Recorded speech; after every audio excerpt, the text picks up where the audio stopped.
As the war with Iran progresses, people are taking a look at Chinese weapons that Iran has and asking if Chinese weapons are supposed to make countries like Iran too dangerous to hit.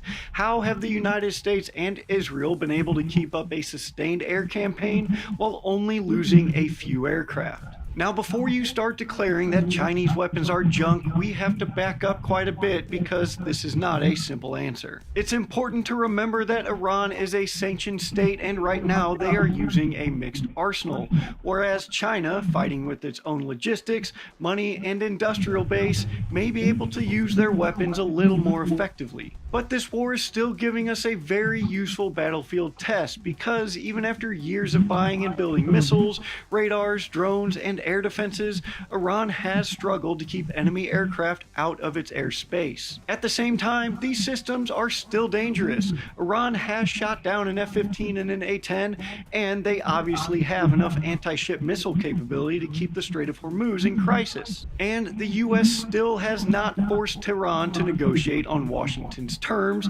at least not yet. So today, let's sort out what Chinese linked systems Iran actually has, how they performed, and what this war does and does not tell us about a potential future fight with China.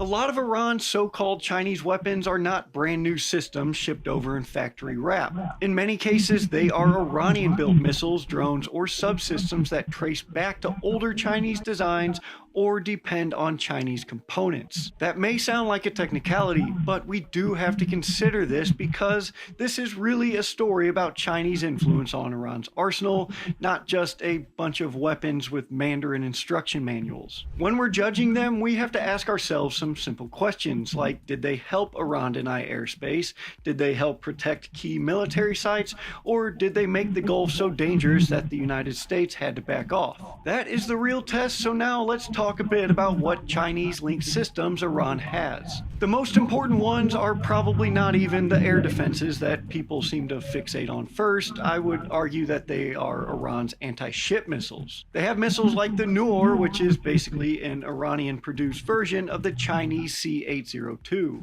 Then you have the Ghadir and the Ghadir, which are just longer range evolutions of that same family. Iran also fields shorter range anti-ship missiles like the Nasr and the Kosar that also trace back to Chinese designs. So far with these missiles, Iran has made Hormuz scary enough that shipping has basically stopped and foreign governments are starting to sweat as energy prices climb. Not to mention, they've also largely kept the US Navy out of the strait. Then there are the drones and the electronics that keep them in the air. Iran builds a lot of its own drones, but there is evidence that ties parts of that ecosystem to Chinese firms and dual-use components. Much like how Iran supplied Venezuela with dual-use components such as small engines, machine parts, and other things that can be used in civilian and military systems, China is doing the same for Iran. So